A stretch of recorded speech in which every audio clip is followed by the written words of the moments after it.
In the spring of 1943, a man in a tailored suit boarded a German naval escort vessel off the coast of neutral Switzerland, bound for a crossing that should have been impossible. The Atlantic was a graveyard at that point in the war. German U-boats had already sunk thousands of Allied ships. Sailors who fell into the freezing water rarely made it back out. And yet this man traveled without fear, because the U-boats had standing orders not to touch him. He wasn't a diplomat. He wasn't a spy, at least not in any official sense. He was an American banker.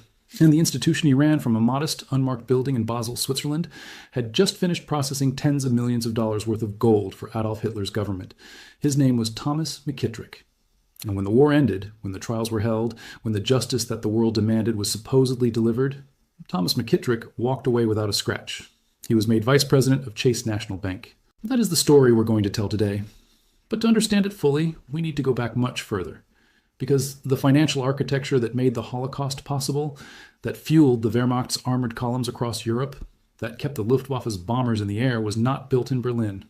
A significant portion of it was built on Wall Street, in the drawing rooms of London, and in the quiet corridors of institutions that still exist today. This is not conspiracy. Every institution, every name, and every transaction in this story is a matter of verified historical record, sitting in declassified documents at the United States National Archives, the minutes of the Nuremberg proceedings, and in the archives of the Bank for International Settlements itself. What makes this story so extraordinary is not that it happened. What makes it extraordinary is who was never held accountable for it. To understand how American and British money ended up fueling the Third Reich, you have to understand what Germany looked like in the early 1920s. The Treaty of Versailles, signed in 1919, had crushed Germany under a debt so enormous it defied comprehension. The Allied powers demanded 132 billion gold marks in reparations, a sum equivalent to roughly $31.35 billion at the time. For context, Germany's entire industrial economy had just been decimated by 4 years of total war. The country had no capacity to generate that kind of wealth, and so what followed was a financial catastrophe unlike anything the modern world had seen up to that point. By 1923, Germany's currency had collapsed so completely that workers were being paid twice daily because the value of money was declining by the hour. People pushed wheelbarrows full of banknotes to buy a single loaf of bread. The middle class, which had saved and planned and worked for decades, watched their life savings evaporate in a matter of months. Pensioners who had accumulated modest fortunes found themselves destitute overnight. The social contract in Germany didn't just fray during those years, it disintegrated entirely. And into that vacuum of despair, rage, and humiliation, a failed Austrian painter named Adolf Hitler was beginning to attract followers. Now here is where the first critical thread in our story appears. The Allied powers, including the United States, began to recognize that a completely destabilized Germany was dangerous not just for Germany, but for all of Europe. Famine, political extremism, and social collapse on the continent were bad for business. And so, in 1924, a plan was devised to stabilize Germany's economy. It was called the Dawes Plan, named after Charles G. Dawes, an American banker and economist who chaired the committee that produced it. The plan restructured Germany's reparations schedule, reorganized the German National Bank, and provided Germany with a critical lifeline in the form of foreign loans. The initial loan was 800 million marks. Half of that was provided by American banks, led by J.P. Morgan and Company. Let's pause on that for a moment.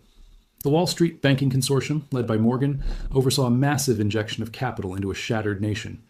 And on the surface, this looks like generous, forward-thinking economic policy. It stabilized Germany's currency. It allowed the economy to grow. The years between 1924 and 1929 are sometimes called the golden years of the Weimar Republic. Berlin became a vibrant, dynamic city. Industry recovered. And Germany paid its reparations installments on schedule. By 1929, the plan was revised again under something called the Young Plan, which further restructured the payments and involved yet another round of J.P. Morgan orchestrated Wall Street loans flowing into Germany. Here is what the history books often leave out. The German economy had become almost entirely dependent on American credit. The foreign investment flowing into German industry between 1924 and 1929 amounted to nearly 63 billion gold marks, with 30 billion of that coming from loans. And when the Wall Street crash of 1929 hit and American banks began calling in their loans across the world, the German economy didn't just slow down, it went into freefall. Unemployment in Germany climbed past 30%, banks collapsed, savings evaporated again. The very population that had just barely survived the inflation catastrophe of the early 1920s now faced a second devastating economic collapse. And this time, when they looked for someone to blame, they found a ready-made answer in a political movement that was becoming louder, angrier, and more violent by the month. In other words, The financial architecture that Wall Street built in Germany during the 1920s was the same architecture that, when it collapsed, created the conditions Adolf Hitler needed to rise to power. Whether this was deliberate or simply the reckless behavior of profit-seeking bankers who didn't consider the human consequences is debated. But the result was not in dispute. And then came the direct funding, because the loans of the 1920s were only part of the story.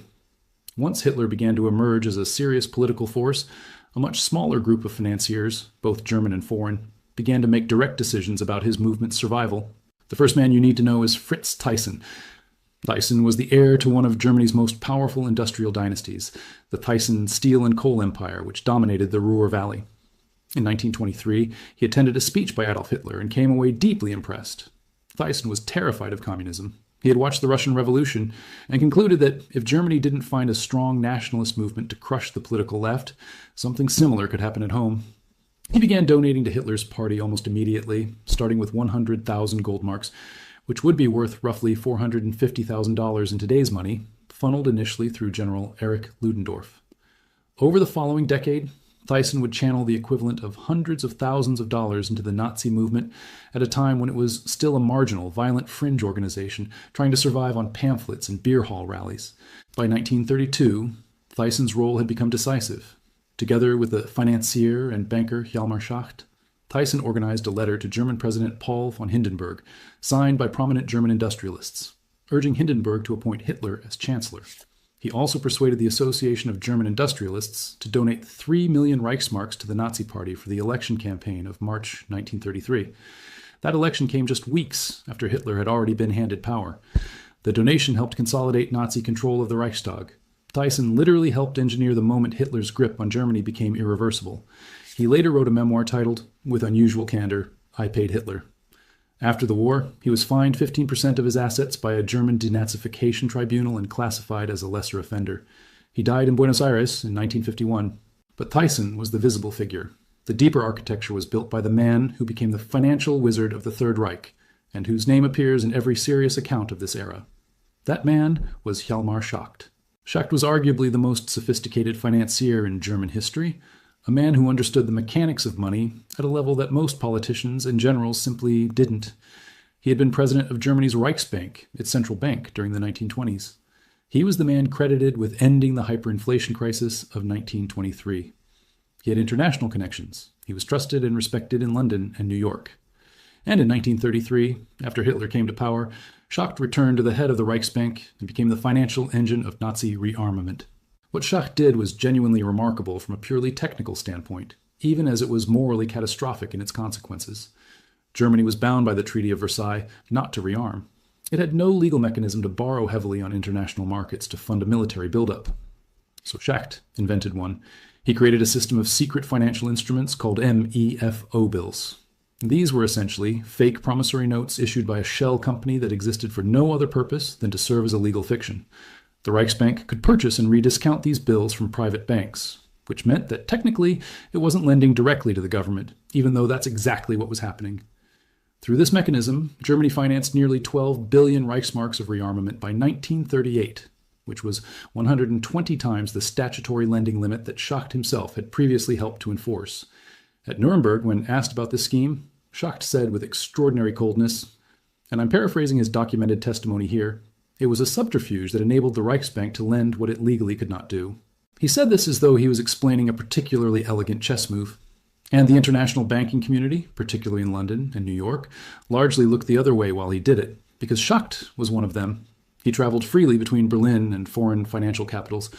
He met President Franklin Roosevelt at the White House in May of 1933, a meeting arranged through Wall Street connections, after which Germany was granted a $1 billion credit. He was not some shadowy figure operating in darkness.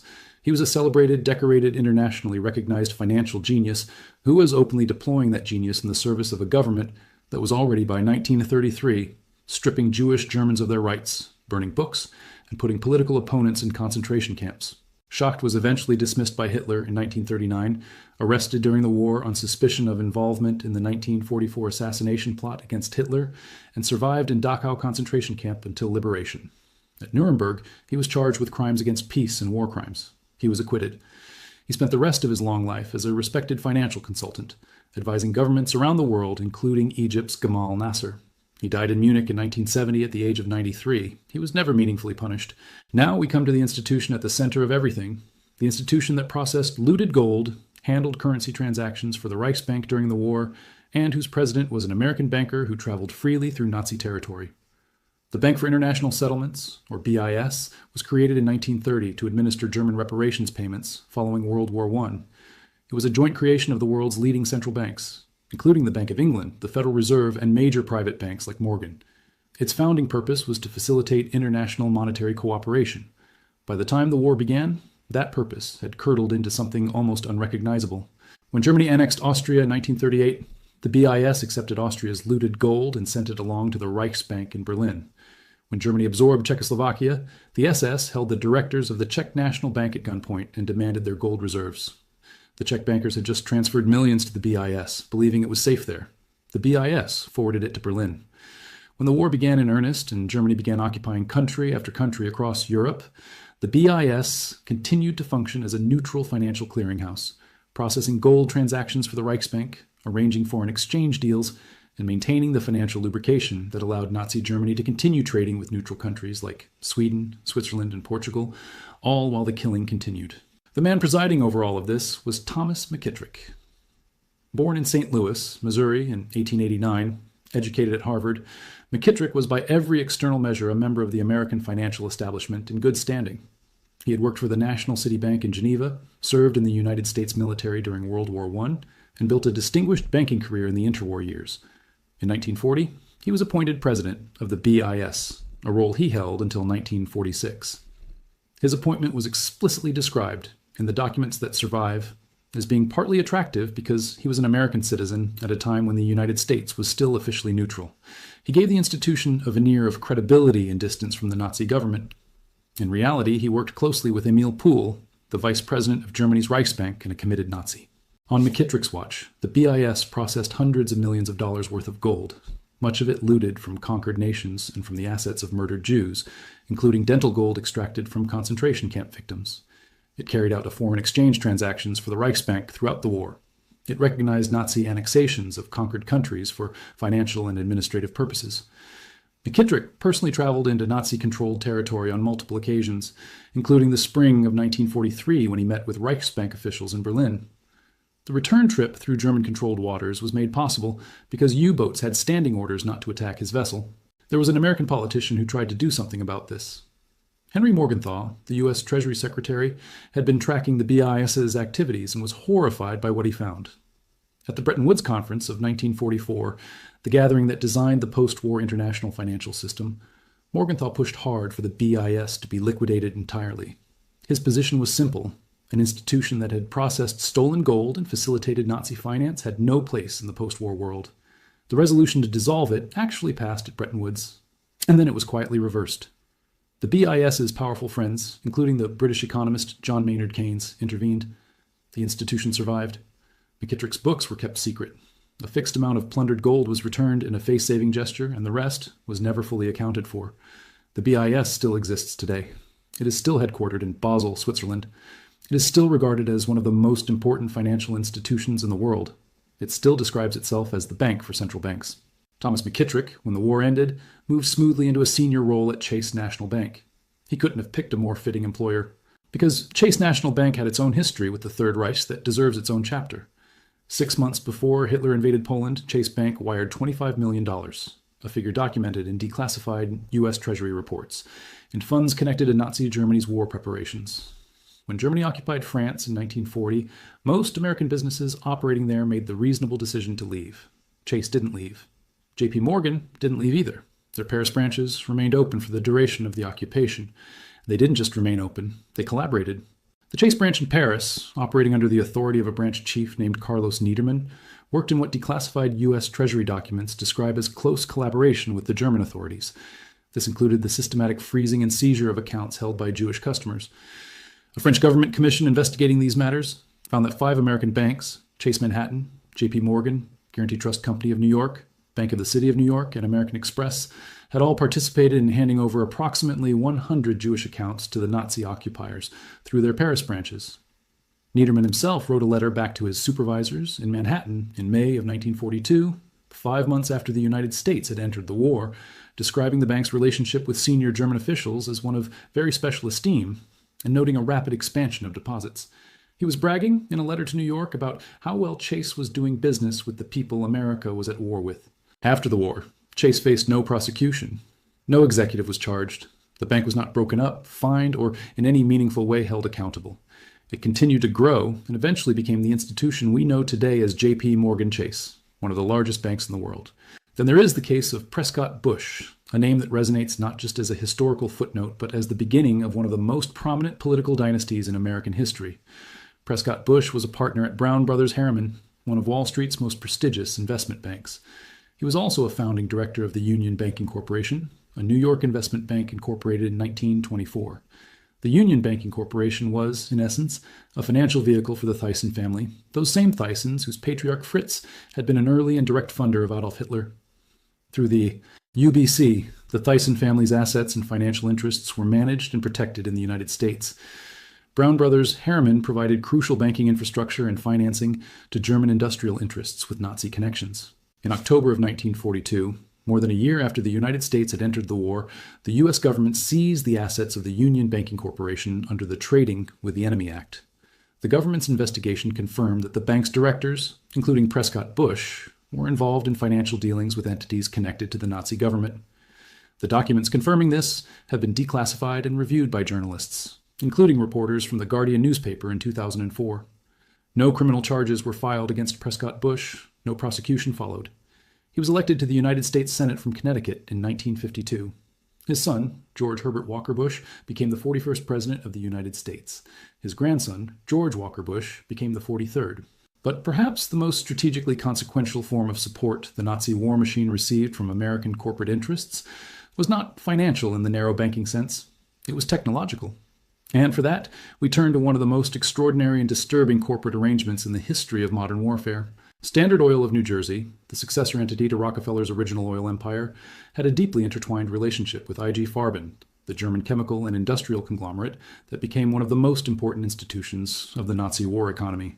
IG Farben operated the synthetic rubber and synthetic fuel plants that gave Nazi Germany the capacity to wage mechanized warfare. It also operated Auschwitz III, the industrial slave labor camp attached to the main Auschwitz complex, where prisoners were literally worked to death in the service of German chemical production. IG Farben and Standard Oil had a patent-sharing and technology-sharing cartel arrangement that predated Hitler's rise to power but continued to function in ways that directly benefited the Nazi military machine long after the war had begun. The most concrete example of this involves tetraethyl lead, an anti-knock compound used in aviation fuel. Without tetraethyl lead, modern aviation, and therefore modern air warfare, was essentially impossible. In 1924, Standard Oil of New Jersey and General Motors had jointly formed the Ethyl Gasoline Corporation to control the patents for tetraethyl lead and ethyl fluid. Up to 1935, these products were manufactured exclusively in the United States. In 1935, over the official protests of the U.S. State Department, Ethyl Gasoline Corporation transferred the manufacturing know-how and process to Germany for use in Nazi rearmament. A plant was built in Germany, jointly owned by IG Farben, General Motors subsidiaries, and Standard Oil subsidiaries. Then, in 1938, just before the outbreak of war, the German Luftwaffe urgently needed 500 tons of tetraethyl lead. Standard Oil's Ethyl Export Corporation arranged the transaction through the Reich's Air Ministry, with financial arrangements made through Brown Brothers Harriman. The collateral was secured in a letter dated September 21, 1938, just days after the Munich Agreement that gave Hitler the Sudetenland. A captured German document recovered after the war states the matter with stunning directness. The German officials wrote, "Without tetraethyl lead, the present method of warfare would have been impossible." The fact that since the beginning of the war we could produce tetraethyl lead is entirely due to the circumstances that, shortly before, the Americans presented us with the production plants, complete with their know-how. That is a German military document confirming that American corporate arrangements made Hitler's Air Force possible. Standard Oil also helped IG Farben develop synthetic rubber technology called Buna. And here, the behavior becomes even more breathtaking.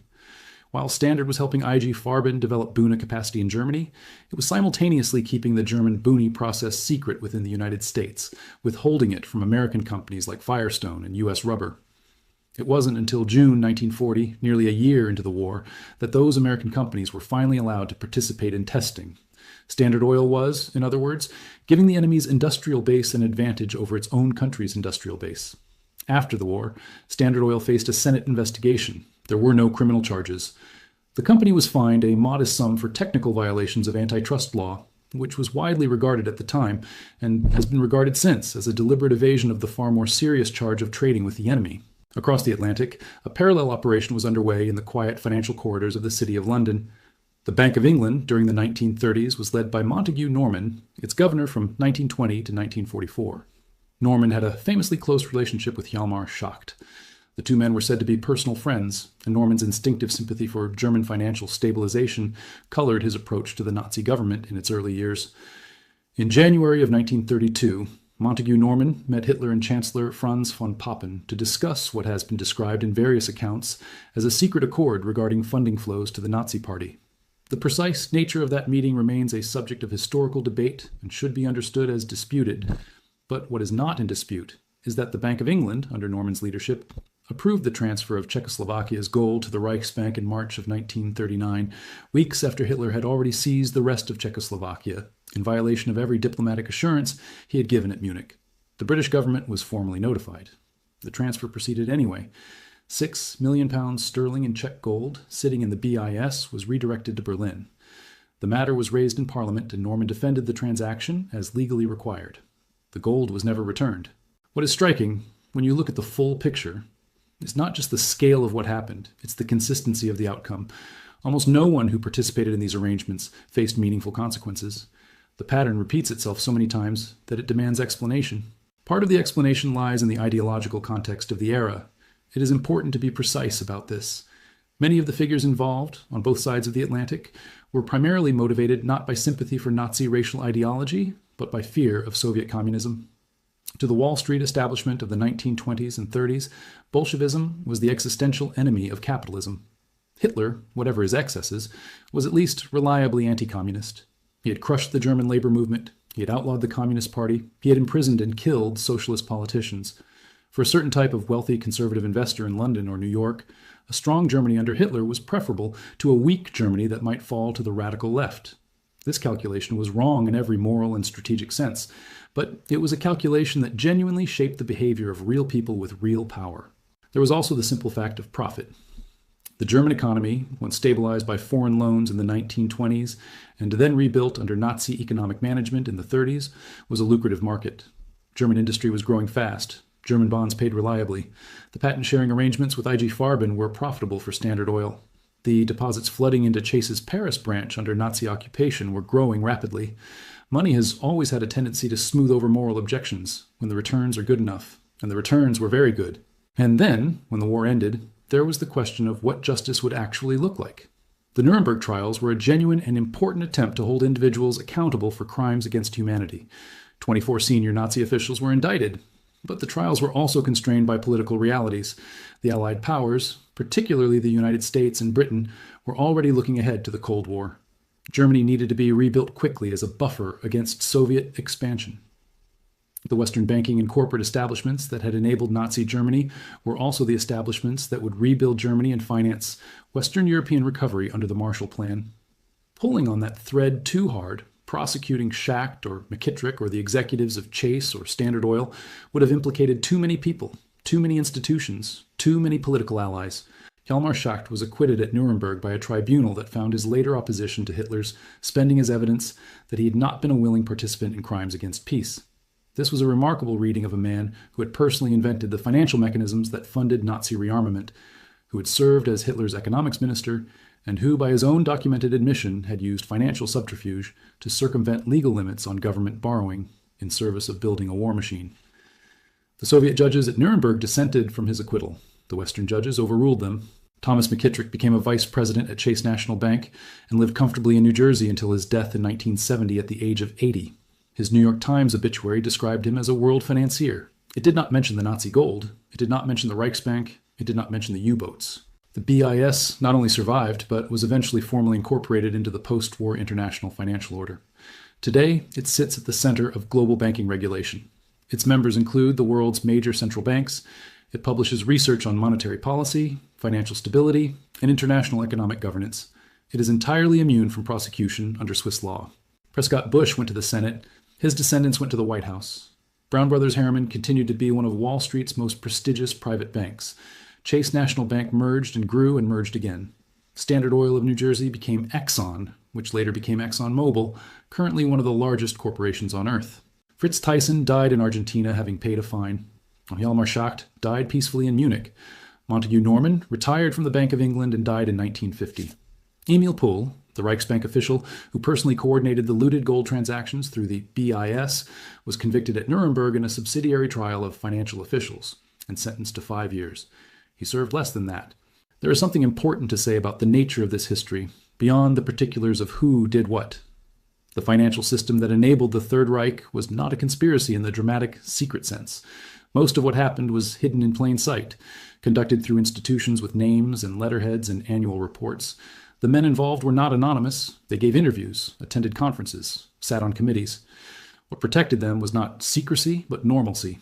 The language of banking and commerce and international finance has always had the capacity to make morally catastrophic decisions sound like administrative ones. A gold transfer is a gold transfer. A loan is a loan. A patent sharing agreement is a patent sharing agreement. Strip away the language, and you have an American oil company giving an enemy air force the technology it needed to drop bombs on Allied soldiers. You have an American bank seizing the accounts of Jewish people in an occupied country and handing them to the occupiers. You have a neutral institution in Switzerland accepting gold stripped from the mouths of concentration camp victims and crediting it to the perpetrators' accounts. The people who made those decisions were never called what they were. They were called bankers. They were called businessmen. And when the shooting stopped, they went back to being just that.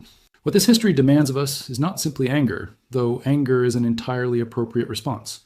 What it demands is a serious reckoning with the question of what accountability actually looks like when the people involved are powerful enough to shape the system of accountability itself. The Nuremberg trials were extraordinary. They established principles of international law that still govern the world, but they were also inevitably incomplete. The architects of the financial machinery that made the killing possible, the American bankers, the corporate executives, the institutional managers on both sides of the Atlantic, they got to write the next chapter themselves. They built the post-war financial order. They wrote the regulations. They sat on the boards. And the full story of what they did during the war was buried in archives for decades, emerging slowly through the work of investigative journalists, academic historians, and the declassification of government files that the institutions involved would have preferred stay sealed. We owe it to the people who died in those camps, the people whose gold was processed through Basel, the people whose bank accounts were handed to the Gestapo by Chase's Paris branch, the people who were worked to death in IG Farben's Auschwitz facility, to remember not just who pulled the triggers, but who paid for the bullets, not just who gave the orders, but who provided the financial oxygen that kept the machine running year after year. The official history of World War II has a clear narrative of good versus evil. And that narrative is true as far as it goes. Now, the Nazi regime was monstrous. Its defeat was necessary and right. But embedded within that true story is a quieter, more uncomfortable truth. That the line between the financing of evil and the financing of civilization ran through the same institutions, the same balance sheets, and the same men. And that, when the reckoning came, those men were judged by a standard that was shaped, in no small part, by the power they still held. The buildings are still there, the banks are still open, and the history is still, for the most part, unread.